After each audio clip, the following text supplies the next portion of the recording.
Всем здравствуйте! Я обещала записать видео ответом на вопросы, которые мне прислали к прямому эфиру. Эфир не состоялся, но вопросы очень интересные. Поэтому, дорогие друзья, я решила поделиться с вами своими ответами, своим видением.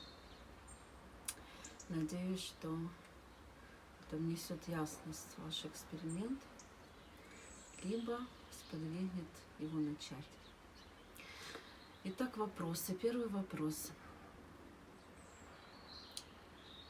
Таша, какое твое мнение? Почему эксперимент со стратегией внутренним авторитетом считается сложным? Ведь начиная следовать своим стратегиям внутреннего авторитету, ты приближаешься к своей природе, живешь более естественно. Так в чем для большинства основная сложность? Это очень хороший вопрос, он очень объемный. Спасибо, Аня. Ну, во-первых, что я могу сказать по этому поводу, что эксперимент считается сложным только нашему уму, обученному стратегиям выживания в каждом открытом центре, которые создались до 7 лет. То есть в 7 лет ребенок уже полностью обусловлен. Уму сложно поверить, что это так просто. Просто правильно двигая формой, в которой ты создан, в форме проектора, либо в форме манифестора, либо в форме генератора. И тогда все, что с тобой в жизни происходит, будет для тебя корректным. Ум отрицает, что генератор, просто откликаясь на запросы жизни, может достичь удовлетворения и всего того, что ему нужно встретить и пройти на своем жизненном пути. У ума уже есть свои стратегии разработанные, защиты, да, и он сдается не так быстро, да. И я не могу в то же время сказать, что эксперимент это очень легко, потому что вы просто сдаетесь вот этому инструментарию, который предлагает дизайн человека, стратегия внутреннего авторитета, и вы не можете знать, куда это вас приведет. Да? Вы просто двигаетесь корректно в вашей форме, при этом уму отдается привилегия наблюдать эту жизнь, а не решать место внутреннего авторитета, что вам делать, куда идти, с кем дружить и так далее. И вот этот диссонанс, он по мере движения в эксперимент, он со временем проходит. Да? Самый сложный первый год, когда вы наблюдаете монологи ума ложного я из открытых центров, и все равно поступаете по-прежнему, потому что поймите сами, что у тела есть шаблоны, есть паттерны, да? Вам ваши естественные нейронные связи в гипофизе переписали до 7 лет, да? И сейчас, когда вы меняете свои паттерны, привычки, шаблоны поведения, естественно, вы будете сопротивляться, да? Но таким образом, двигаясь корректно, мы переписываем нейронные сети, которые связаны с гипофизом, мы приобретаем новые паттерны поведения. И тут тоже необходима некоторая сдача, в том смысле, что первый этап такой, что вы это все наблюдаете, все равно делаете так, но вы уже хотя бы отстранились, вы уже знаете, да, что вас, например, если вы проектор никто не приглашал там на вечеринку, но вы идете, и это ложная G-центр, искать свою любовь, да, и так далее. По всем открытым центрам, я сейчас не буду их перечислять, потому что это будет долго, но сложность в том, что дизайн человека не дает никаких гарантий. не дают гарантии, что, следуя стратегии внутреннего авторитета, вы автоматически станете счастливым, здоровым, богатым, любимым и так далее. И мне очень забавно наблюдать объявление дворища в дизайне людей, которые начитались интернета и решили, что они уже все знают о дизайне человека, и предлагают такие курсы, как, например, как с помощью дизайна стать богатым, или как с помощью дизайна заработать деньги, или как с помощью дизайна встретить свою любовь, или там, как с помощью дизайна найти свое предназначение. То есть мало того, что это неправда, меня обескураживает то, что эти люди манипулируют этим знанием и пользуются, самыми какими-то сокровенными желаниями человека. Мы все хотим быть здоровыми, богатыми, счастливыми, любимыми, любящими и так далее, но дизайн человека ничего этого не гарантирует. Дизайн человека гарантирует только то, что вы проживете свою жизнь.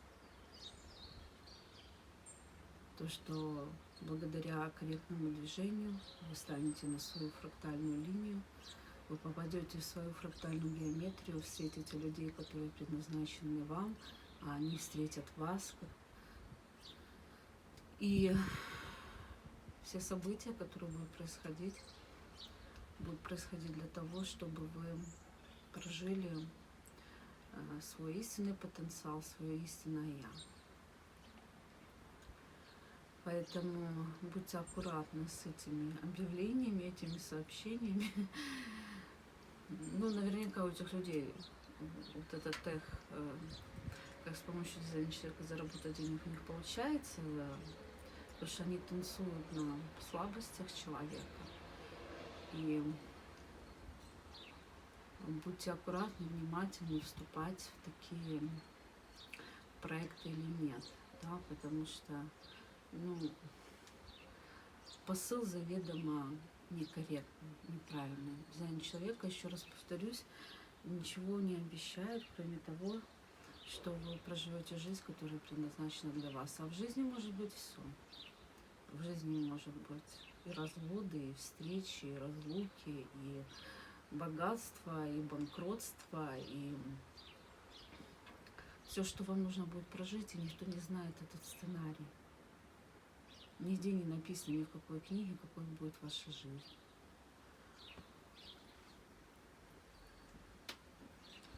В части этого вопроса начинаешь следовать своим СВА, ты приближаешься к своей природе, живешь более естественно.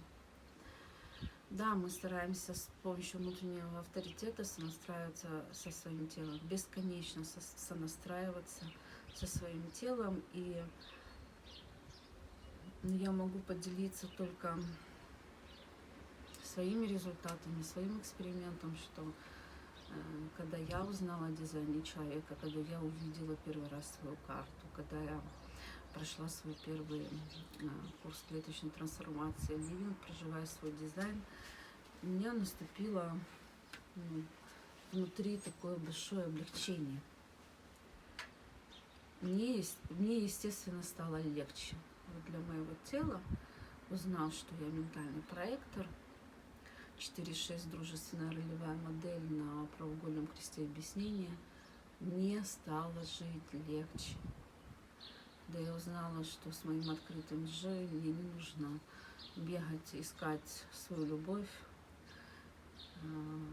И впоследствии я узнала, что любовь — это не то, что можно найти, это то, что случается либо нет с человеком. Что мне не нужно искать ответ на вопрос, кто я, потому что это не задача моей жизни. Я могу только переживать разные идентичности людей, с которыми я встречаюсь, принимая их в свой открытый G, да, узнавая их, пропуская их через себя, но не становлясь этим. Мне стало легче, когда я узнала, что у меня полностью открытое эго, и мне не нужно доказывать свою ценность. Мне не нужно все делать для того, чтобы люди меня как-то узнали, признали, начали дорожить мной, да, и так далее по всем открытым центрам. То есть для меня это было большим облегчением в моей жизни. И это такое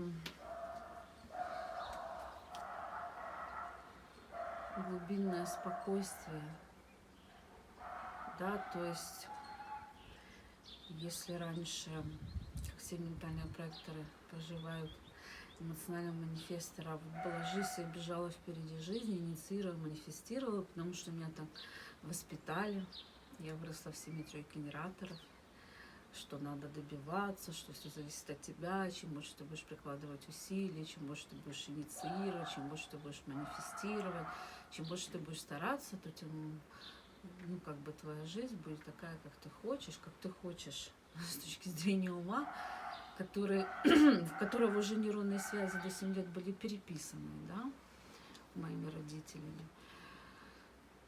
то потом вот эта вот жизнь, ты впереди жизни, потом начинает смещаться у ментального проектора, у меня, да, вот жизнь, а я вот здесь, я уже не там, не впереди жизни, а я вот здесь, да, наблюдаю жизнь, наблюдаю людей, которые меня приглашают в жизнь, наблюдаю возможности, которые не приносят в мою жизнь, как 4-я линия, да. То есть я заняла позицию наблюдателя, не делателя, которым я была, да. И единственное мое сожаление о том, что я встретила дизайн человека так поздно, потому что 37 лет. За 37 лет я много наворотила дел. Если бы я знала о том, что я ментальный проектор, естественно, я бы не сделала столько ошибок, которые были связаны с непониманием своей природы. Но, к сожалению, оно такое, да, философское, потому что все, что происходит в нашей жизни, это часть нашего пути. И если бы я не совершила, особенно в первые 30 лет, когда 4-6 проживает свой дизайн как 3 в теле, может быть, я тогда не была так закаленная сталь, да, может быть, я тогда не смогла встретить дизайн человека, может быть, я бы тогда прошла мимо этого знания, но у меня не было никакого выбора его не встретить. Я сейчас это понимаю. И когда я встретила, моя жизнь развернулась на 180 градусов. Чему я очень благодарна. И благодарна Рауруху, что я являюсь частью его фрактала. И благодарна всем моим союзникам в эксперименте, моим ученикам, моим студентам, моим клиентам. То, что они поддерживают энергетически мой путь и мое желание дальше развиваться в дизайне человека как профессионал, как аналитик, как учитель, как гид. И сейчас, да, у меня седьмой год эксперимента начался в сентябре или в октябре, я уже не помню, в сентябре. И я вижу очень большую разницу. То есть, что я хочу вам сказать, не сдавайтесь, не сдавайтесь. Первый год сложный, второй полегче. Первые 3,5 года, пока вы не пройдете экватор 7-летнего разобуславливания, это вообще такой тренировочный трамплин. Но через 3,5 года корректного движения в вашем теле будет больше здоровых клеток, чем больных, да, в кавычках, да, и монологи ума из открытых центров, что-то бегать, доказывать, искать, торопиться, там, не знаю, когда достаточно, пора остановиться, это я сейчас говорю, некоторые кинологи открытых центров, они уже дело не поднимают. То есть ты наблюдаешь, он все равно будет все это транслировать как радио. Но я к нему отношусь как к радио. Вот радио там что-то говорит, вот вы включаете там, не знаю, авторадио или радио, там, мелодии, что-то. Ну, что говорит там вам, да? Ну, вы же не бежите это делать, да? Ну, вот через 3,5 года это такой рубеж очень важный для всех, кто в эксперименте, когда сила истинного я, сила определенных центров начинает превалировать над ложным я. Неважно, сколько у вас открытых центров, сколько определенных, начинает превалировать, и вы уже не ведетесь на вот эти монологи ума ложного я из открытых центров. Уже ум вас не может сдвинуть. При этом вы его наблюдаете, при этом вы его не нивелируете, вы его уважаете, вы его используете по назначению, да? Когда он не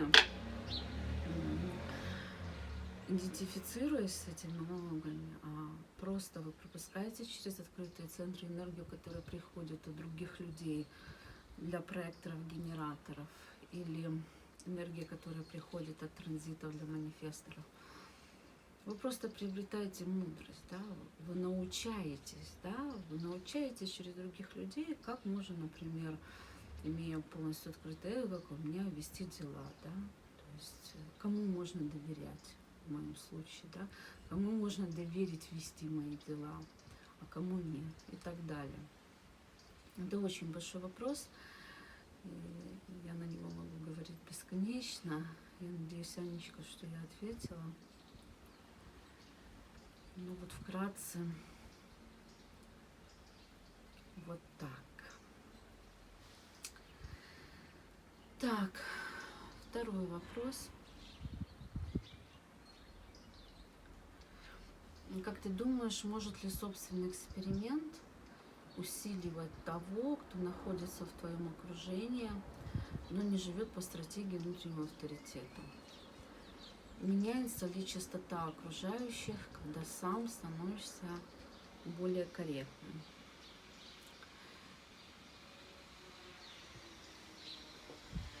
Ну, тут два вопроса, да. В общем, я сразу скажу, что, конечно, меняется. Мы все частоты, мы все вибрации, мы все звуковые частоты, электромагнитные частоты и так далее. Аня написала «усиливать» в кавычках, и это грамотно, потому что, например, племенной человек, неважно какой тип, который в эксперименте, он поддерживает других, да? Он поддерживает. Человек с индивидуальными определенностями активации, он усиливает других тем, как он живет, тем, как он начинает проживать свой дизайн, он усиливает других, да? Человек с коллективными определенностями, он делится с другими своей новой жизнью, своей новой частотой. И, естественно, когда вы меняете свои паттерны, шаблоны поведения, это влияет на других людей. Да, мы все связаны, мы здесь не живем в вакууме, мы социальные коллективные существа. Невозможно пробудиться, сидя на горе и медитируя 20 лет, как семичакровый человек. Мы пробуждаемся, находясь в окружении пробужденных людей. То есть наша корректность, на нашу корректность может влиять то общество, та среда, в которой вы находитесь. Да? И,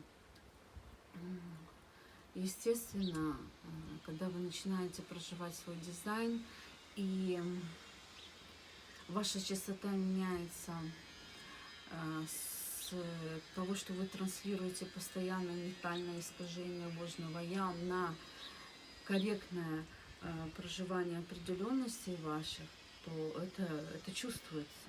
Это чувствуется, да, потому что, ну, вы сами знаете, если в карте написано проектор, это не значит, что он живет так, как проектор. Если в карте написано генератор, это не значит, что он живет как генератор. Это не значит, что он откликается, да. Если в карте написано манифестор, это не значит, что он информирует, да. То есть дизайн человека дает очень конкретные инструменты для сонастройки со своим типом, со своими определенностями, со своим внутренним авторитетом. И когда вы уже не следуете из ментальных искажений, которые вас выходят от центра, а следуете своей истинной природе, естественно, меняется ваша чистота, и вы собой меняете других людей. И очень частый вопрос, который мне задают мои клиенты, студенты, вот, если один человек, например, в эксперименте, другой нет, что делать, и возможно ли это, невозможно ли это, и как с этим жить. Ну, наша современная психология считает, что в отношениях должны работать двое людей, да, и если один как бы не работает, то ничего не получится. Ну, дизайн человека так не считает. Ну, я не буду говорить за дизайн человека, я буду говорить за себя. Я так не считаю. Я знаю точно, и у меня есть много примеров практических моих студентов, моих клиентов, что когда один из партнеров начинает проживать себя, то второй человек тоже меняется. Да, там может быть изменения разные стороны. Могут отношения укрепиться, могут отношения расстроиться, человек может развестись, либо у человека может быть большая близость с своим партнером, но, безусловно, это работает. То есть, если есть между людьми настоящее чувство, настоящая любовь и желание двигаться друг к другу навстречу, то второй партнер ничего не знает о дизайне человека, он тоже начинает двигаться к себе, он тоже начинает двигаться к своему истинному я. Поэтому моя рекомендация: начинайте с себя. Не пытайтесь переделать партнера. Вот я в дизайне вся такая белая, пушистая, а он гадный в дизайне. Нет никакого смысла там подталкивать партнера к дизайну, тащить его, подкладывать ему книжечки, посылать ему ссылки, там, про статьи и так далее. Вы занимаетесь собой, вы занимаетесь своей корректностью, и партнер увидит ваши изменения, он услышит частоту вибраций, которая стала, скажем так, звонче. И если он вас любит за то, какой вы есть, какой вы есть настоящий или настоящая, то, естественно, он останется с вами. Понятно, что если ложное я влюбилась в ложное я, да, то когда человек вступает в дизайн, его партнер обнаруживает вас настоящего, он не готов принять, да, то, как вы изменились, и он не может полюбить то, какая или какой вы сейчас есть, то тут не может быть никаких претензий. Есть как есть, это жизнь. Все меняется, все течет. И я думаю, что настоящее отношение в том, чтобы принимать то, как партнер меняется каждый день. Если вы можете. Если не можете, то тогда результат очевиден. Так, окей. Следующий вопрос. Важно ли прокачивать теоретические знания о дизайне человека для более успешного эксперимента? И можно ли полностью выровняться со своей стратегией и понять работу внутреннего авторитета без глубокого изучения теории дизайна человека?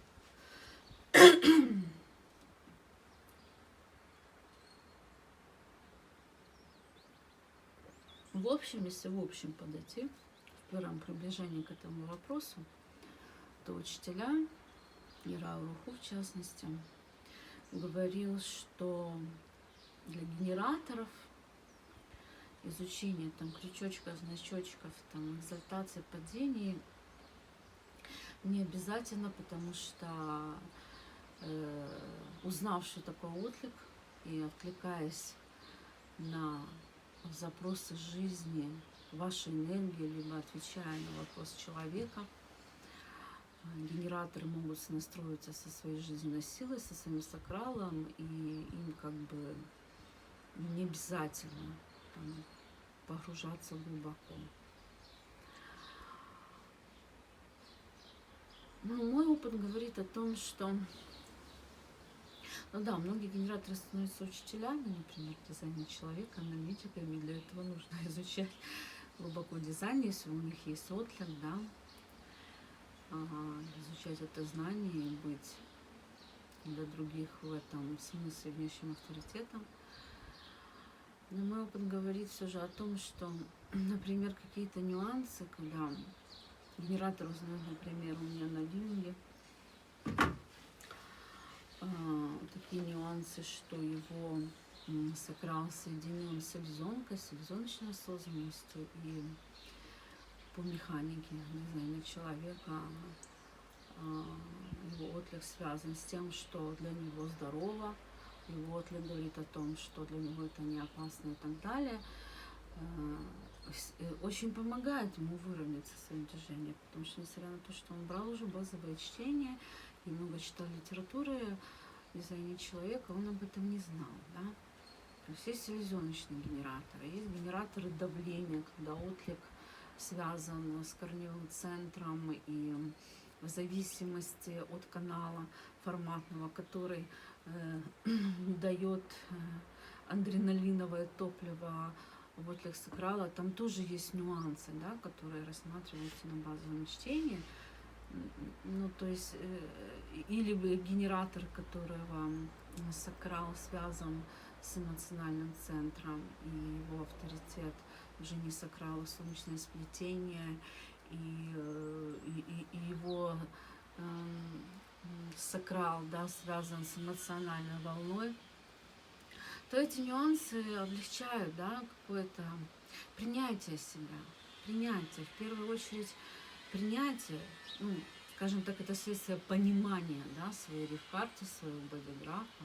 Сначала нужно узнать себя, познать, понять, и потом принять. Вот это принятие, почему я в этих ситуациях веду себя так, почему у меня отклик на секс такой, а на сфокусироваться, сконцентрироваться на какой-то задаче такой, это облегчает движение, это облегчает эксперимент. Да? Знание не умножает скорость. Знание дает понимание, что происходит со мной. Почему это со мной происходит с этим человеком, почему со мной происходит в этой ситуации и так далее. Знание умножает скорость, которой вы не пользуетесь. То есть знание, которое вы не практикуете, не экспериментируете с этим, да, оно умножает скорость. Все знания, которые вы получаете, но не используете в своей жизни, они вот такими мертвыми кирпичиками у вас складываются на плечах, и вы их несете. Вот, поэтому наука дифференциации, дизайн человека — это экспериментальная наука, которая говорит о том, что когда вы узнаете о себе, когда вы понимаете свою карту, нужно с этим экспериментировать, пробовать. Да? Это в целом, да? В целом генераторов учит жизнь, сама жизнь, да? А вот с проекторами все сложнее, потому что проекторов учат другие люди. Проекторов жизнь учит через других людей, через тех людей, которые приходят в жизнь проектора, распознают их или нет, приглашают их в свою жизнь или нет, ведут с ними корректно или нет. Поэтому для проекторов очень важно иметь глубокие теоретические знания в дизайне человека, изучать дизайн человека, даже до вступления в эксперимент, даже до проживания, так как проектор этот самый ментальный тип в дизайне человека, то проектору прежде всего нужно разобраться в этой системе.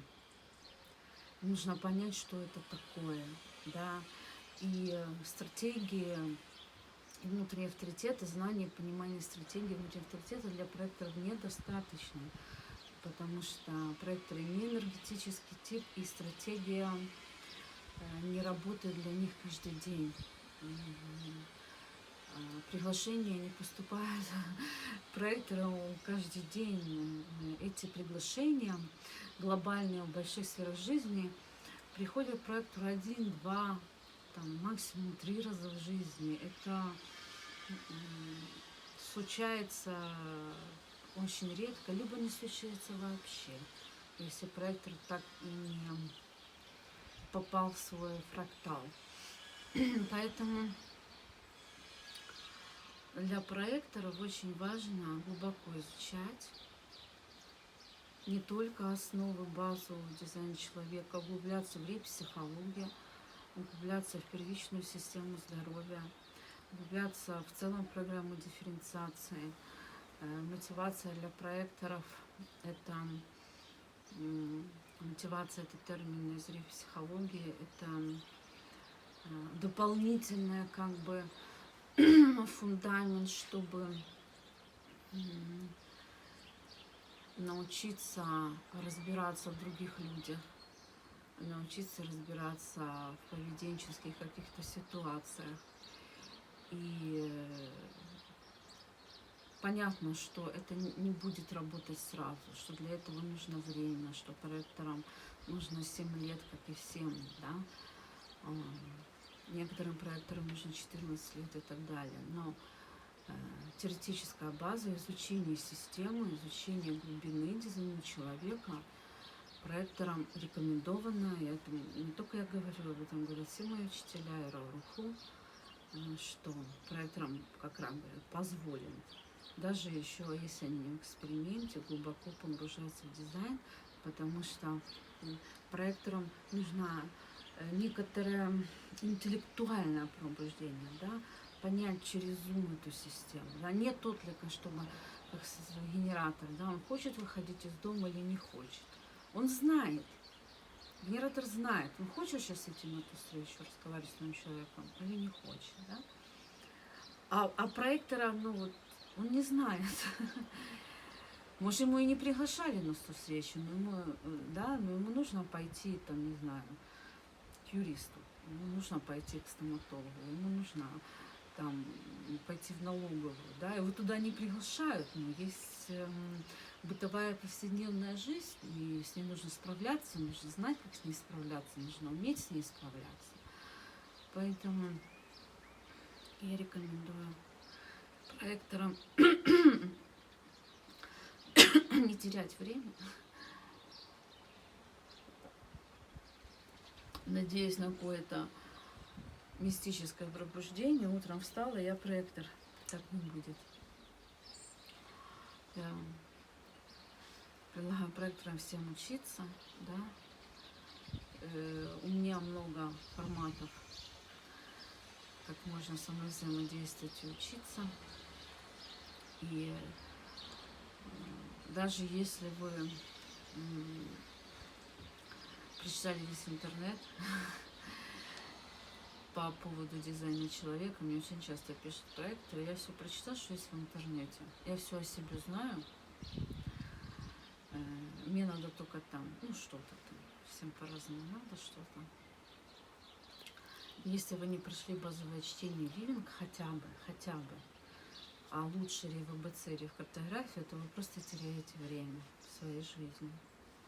Потому что вот так просто ментально возбуждаясь на буковки в интернете, вступить в эксперимент очень сложно. Здесь нужна инициация.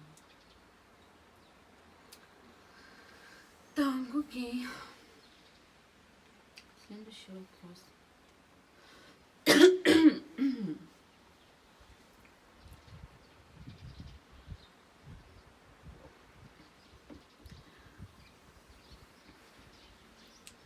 Таша, что для тебя является самым сложным в следовании своему внутреннему авторитету?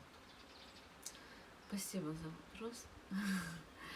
Самый полезный вопрос для ментального проектора. В условиях, как пишет в программе НАН, отсутствия внутреннего авторитета, ну так некорректно говорить, что у нас нет внутреннего авторитета, он просто достаточно сложный. У нас есть уникальный процесс принятия решений, который заключается в том, что мы проговариваем те приглашения, те предложения в работу, в дружбу, в интим, в перемену места жительства, в партнерство любого вида с своим близким окружением, принимая решения всеми своими активациями, которые мы можем почувствовать, именно отстранившись от этого окружения. Да? То есть, грубо говоря, можно сказать, что внутренний авторитет ментальных проектов – это окружение. И то, что остается в теле после того, как вы достаточное время и не с одним человеком проговорили проблему, которая вас волнует. Да? Сложность в том, что ментальные проекторы, они настолько отличаются от всех других видов проекторов, а как вы знаете, их 5. Если делать дифференциацию по внутренним авторитетам, эмоциональные проекторы, силезолнечные проекторы, G-проекторы, эго-проекторы и на вершине иерархии типа проектор стоит ментальный проектор, который не имеет определенности ниже горла, соответственно, не может опираться ни на что в своем бодиграфе, потому что ментальная система никогда не может быть авторитетом, а все то, что открыто, естественным образом логически из этого входит, что то, что открыто, на это нельзя опираться, потому что оно не зафиксировано, оно меняется в зависимости от энергии другого человека, которая пришла в вашу ауру. Да? Но если в вашей жизни есть окружение, корректное окружение для вас, которое вас признало, которое пригласило вас в свою жизнь, которое корректно себя ведет с вами, понимая вашу уникальность и исключительную энергетичность, понимая ваши ментальные дары, признавая вас за это, то если есть такое окружение, то можно как-то выжить. Если такого окружения нет, то ментальному проекту придется худо, потому что мы очень зависим от людей, которые нас окружают, мы их полностью принимаем в себя, и их советы, а люди ж не могут остановиться, чтобы я советую ментальному проекту, как ему делать и что ему жить, их советы могут очень сбивать ментального проектора, потому что у него нет вообще никакой защиты. Да? Защита проектора с внутренним авторитетом, их внутренний авторитет. Да? Средиземноморский авторитет решает, пустить мне этого человека в свою жизнь или нет. У ментального проектора нет такой прерогативы, и он как бы сдается своему окружению, и так как это достаточно медленный тип, пожалуй, один из самых медленных, да, процессов принятия решений, ментальный проектор не сразу может понять, что он уже по уши в болоте, и он уже увяз в этом окружении, которое только им манипулирует, только его юзает, только им пользуется, и ничего не давая взамен. Поэтому здесь очень важна осознанность, да? которая не может быть в моменте, да, которая приходит только со временем и через обуславливание, которое проектор получает в свое тело, через переживание этого обуславливания, через потом бесконечное ментальное пережевывание этого переживания и обсуждения с близкими людьми, что с ним происходит, и к нему приходит ментальная ясность. Поэтому это достаточно сложное движение по жизни. И здесь что может помочь для жизни ментального проектора? Будьте очень медленными, будьте черепашками, очень медленными черепашками, которые не торопятся бросаться на любое предложение в работу, в секс, там, в перемену места жительства, которые должны очень знать свою цену, они должны взращивать свою осознанность, чтобы люди увидели их ценность, да, и всегда иметь такую формулу у себя в голове: да, окей, но. Да, приглашают ментального проекта на работу, да, хорошее предложение, но я не буду работать 8 часов, 5 дней в неделю, я не буду работать там за $300 или за $3000, смотря насколько он взрастил свою осознанность и так далее. Да, но очень хорошая формула, которая может остановить вас, чтобы вы увидели в этом приглашении, видят ли вас, распознают ли вашу уникальность. За что вас пригласили? За то, что вы можете много работать в открытом сакральном центре, или видят вашу великолепную ментальную систему, либо центр выложения горла, да, ваших ментальных концепций и так далее. То есть не торопитесь, замедляйте свою жизнь, и это не только медленное принятие решений, это стиль жизни медленный. И вот эксперимент начинается с того, что вы есть, да? Где вы есть, да? Если у вас уже 10 детей в ментальном проекте, вы начинаете отсюда, да? Если вы руководите предприятием, там 2000 человек, вы начинаете отсюда. То есть вы останавливаетесь и начинаете смотреть, где вы и с кем вы. И так потихонечку можно навести фокус правильный, да, на людей, посмотреть, кто есть кто в вашей жизни и зачем человек сейчас находится с вами рядом. Так, следующий вопрос.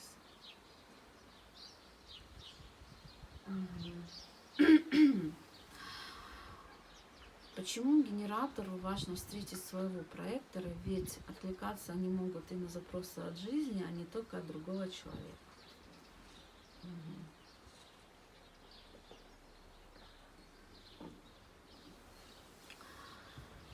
Почему генератору важно? Я бы так сказала, если повезет.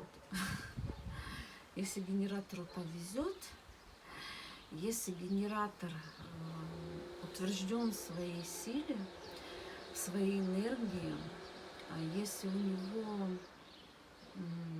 больше жизни удовлетворения, чем фрустрация, если у него есть изобилие энергии в этом моторе, в этой жизненной силе, которая все созидает, да, то когда-нибудь он встретит своего проекта, с которым он хочет поделиться своей энергией. Потому что, вот эта проблема, здесь все время этот конфликт между проектором и генератором зачастую начинается с того, что генераторы, они сами истощены, они фрустрированы, обесточены, они не знают, где отклик, где не отклик, они руководствуются решениями своей жизни теми же вопросами из эго: мне надо, я должен и так далее. И я вот была, когда в Калининграде на открытых лекциях, И когда я сказала, что генератором, тоже был какой-то вопрос по проектору, когда я сказала генераторам, что если вы приглашаете в свою жизнь проектора, если вы признали, он вам нужен, и вы делаете какое-то приглашение, и есть 4 точки входа генератором в жизнь проектора. Это через дружбу, это через приглашение места жительства, через работу, через партнерство, да, вот есть 4 точки, через которые другой человек может войти в мою жизнь, да. И если вы, например, приглашаете проектора в жизнь, то вы должны о нем заботиться, как о своем ребенке.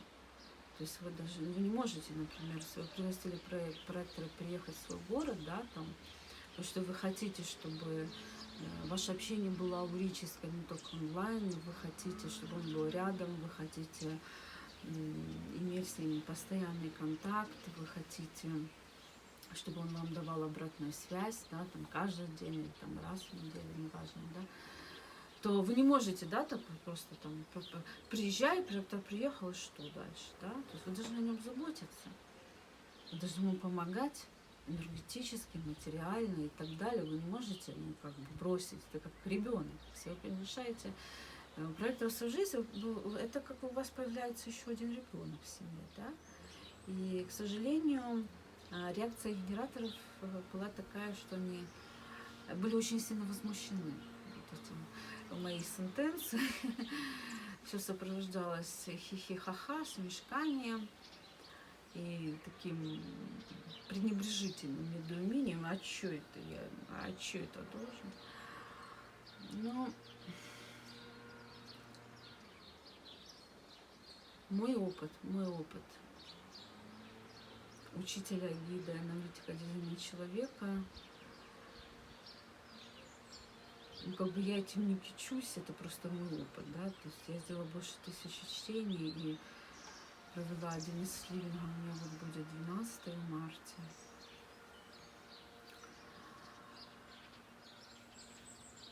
Я не видела ни одного здорового психического генератора, если у него нет проектора, который направляет, к сожалению. Потому что, да, запросы от жизни, ты правильно пишешь, да, не обязательно вопросы, но, понимаете, в нашем мае, в нашей иллюзии мая, энергия не решает все. То есть энергия, вот этот сакрал, то, что, да, вечный двигатель, который никогда не останавливается, он не может порешать все проблемы в жизни генератора и все его, как бы, застревания, да, потому что ментальные ловушки, которые есть у генератора, ментальные ловушки, они их не видят. Их видит проектор, который рядом с ними, и он может помочь генератору увидеть, да, вот это ментальное застревание, когда генератор, сколько раз у меня было таких случаев, который он видит вот только вот так, вот выход вот только вот такой, и другого варианта не может быть. Вот он уперся вот этот забор, да, и вот только вот так. Я ему говорю, посмотри, а вот тут еще есть жизнь. Есть направо жизнь, если посмотреть, вот еще есть налево, еще сзади можно посмотреть, там тоже есть жизнь, там тоже спрашивают твою энергию. Я не знаю, почему так, я знаю, почему так, но не важно. К сожалению, как бы проектор показывает генератору, что есть многовариантность событий, да, и выбор есть не ума, а его сакрала, откликнуться на этот вариант, на этот и на этот, да, и можно попробовать, да, попробовать двинуться из отлика, да.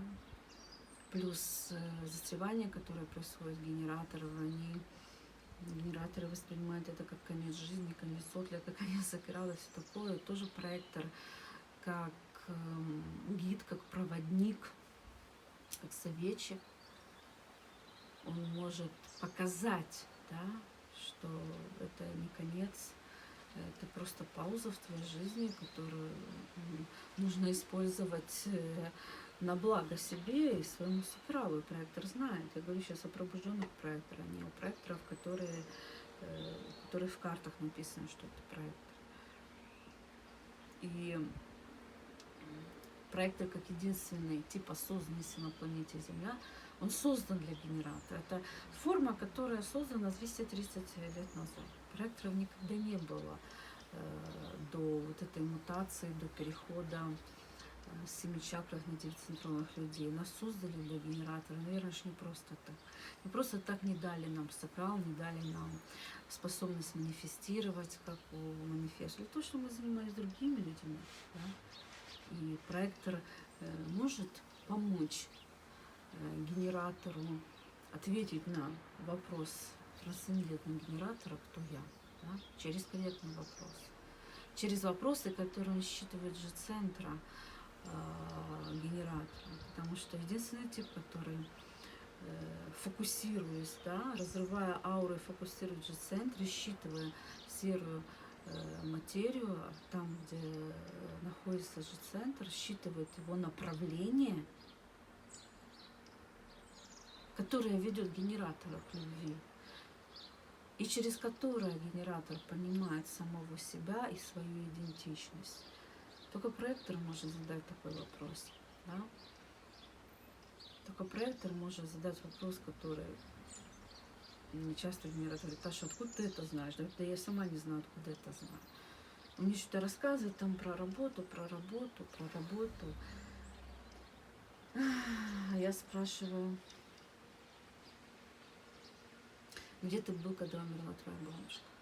И потом из этого разбирается целая история. Я не знала, что его бабушка, что родители его не воспитывали, его воспитывала бабушка до 7 лет и так далее. И я почему-то начинаю говорить голосом бабушки и с ее там прибаутками, и это открывает человека. Поэтому тут и не вопрос в том, почему генератору важно встретить, а если повезет, если генератору повезет, если у него есть энергия делиться, то это тандем, это взаимодействие проектора-генератора, это может быть такая близость, это такая интимность глубокая, это такая любовь, это сильнее близость, интимность, чем у любовников. Да? Это очень сокровенное переживание. Я сейчас не хочу об этом рассказывать, но я переживала такое, к моему счастью, не раз. Это очень дорогого стоит и для проектора, и для генератора. Следующий вопрос. Таша, добрый день. Очень волнует вопрос, что происходит, когда у двоих несакральных в композите определяется сакрал. Мы с моим парнем оба ментальные проекторы. Что могу ответить на этот вопрос? Я вас поздравляю. Потому что генная программа размножаться не дает ментальным проекторам встречать ментальных проекторов. Это ваша личная победа и успех. Что вы соединились, это бывает крайне-крайне редко, потому что обычно ментальных проекторов быстро берут в оборот манифестирующие генераторы, и уже от этой энергии очень сложно разотождествиться и отлипнуть. Так что я вас поздравляю. Что происходит? Ну, это хорошо, когда у ментальных проекторов определяется сакрал. Не в том смысле, что есть что-то хорошо или плохо, но когда вы вместе, и у вас определяется этот центр, у вас есть защита, как у пары, да, потому что вместе вы композит, да, вы уже вместе какая-то другая энергетическая форма, и когда у вас определяется сакрал, у вас есть некоторая защита от внешнего мира, у вас есть некоторая защита от других сакралов, когда вместе уже фрустрация генераторов как бы не очень сильно может вас исказить, да? Вы вместе уже имеете как пара там какой-то щит, да? И плюс в том, что, естественно, кроме этого, когда у ментальных проекторов определяется сакрал, то, естественно, близость и секс будет поинтереснее, повеселее и, скажем так, подрайвовее, поярче, потому что, ну, когда у двух проекторов не определяется сакрал в паре, ну, как говорит опыт механика учителя, что эта пара, возможно, не очень жизнеспособна и не очень долговременна, да, потому что электромагнит в сакрале дают вот это интимное сексуальное притяжение, ну, смотря через какие каналы вы соединились, это, там тоже очень много нюансов, о которых можно говорить часами, да. Ну, в целом это так. Ловушка, которую вы должны знать, и то, что может убивать отношения, портить отношения, это то, что, во-первых, вы оба раздельно имеете ложное я сакрального центра, не знать, когда достаточно, и пора остановиться. И даже несмотря на то, что сакрал определяется, вы можете следовать этим старым стратегиям. Да? Это очень важно знать. Очень важно знать то, что вы вместе не для того, чтобы работать, да, не вестись на ловушку, о, у вас сакрал определился, давайте мы сейчас будем, короче, колбасить, как манифестирующие генераторы. Не вестись на это. Вы вместе для того, чтобы вместе отдыхать, вместе развлекаться, да, вместе один ментальный проектор там позанимался своими делами, второй позанимался, потом соединились и вместе проводите время. Не использовать вот эту определенность в композите как энергию, что мы сейчас будем там с 8 до 10, вы чувствуете, да, вместе себя сильнее, и вам кажется, что вы сейчас можете молотить. Но это кажется. Поэтому будьте аккуратны, да, знайте свои ограничения в сакральном центре, уважайте их, помните всегда, что вы все-таки не сакральные, и очень важно знать для каждого свой уникальный лимит у ментальных проекторов, когда достаточно и пора остановиться. Какой-то ментальный проектор может работать 2 часа, какой-то 4 часа, какой-то проектор может работать раз в 3 дня, 1 час. Это все индивидуально, и эти тайминги работы и отдыха вы выясняете самостоятельно в процессе эксперимента, сколько вы можете работать, сколько вам нужно потом отдыхать и так далее. Так.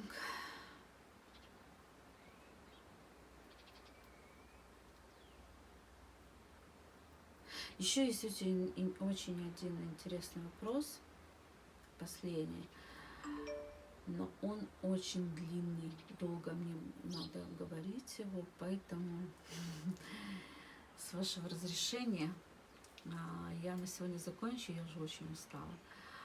А этот такой вкусненький вопрос, я сейчас даже вам прочитаю, мы оставим на следующий раз. И если будут еще вопросы, я его первым на него озвучу, потому что, ну, тут на самом деле 2 вопроса. Сейчас я вам прочитаю. Спасибо, Ксении, за этот вопрос. Ответ на этот вопрос есть в книгах, но мне хочется услышать твой ответ. Чем семичакровый человек отличается от девятицентрового, или чем семичакровый ум отличается от ума девятицентрового человека? Я даже Ксении написала, чтобы она мне написала, а какой там вообще ответ в книгах есть, потому что я не знаю, у меня есть мой ответ. И она мне даже написала, и я не очень согласна с ответом в книгах, но это на самом деле 2 разных вопроса, это не или. Да? Семичакрый человек кардинально отличается от девятицентрового человека одним, или чем семичакрый, тут не или. И семичакровый ум кардинально отличается от ума девятицентрового человека. Поэтому с этих двух вопросов я начну свое следующее видео.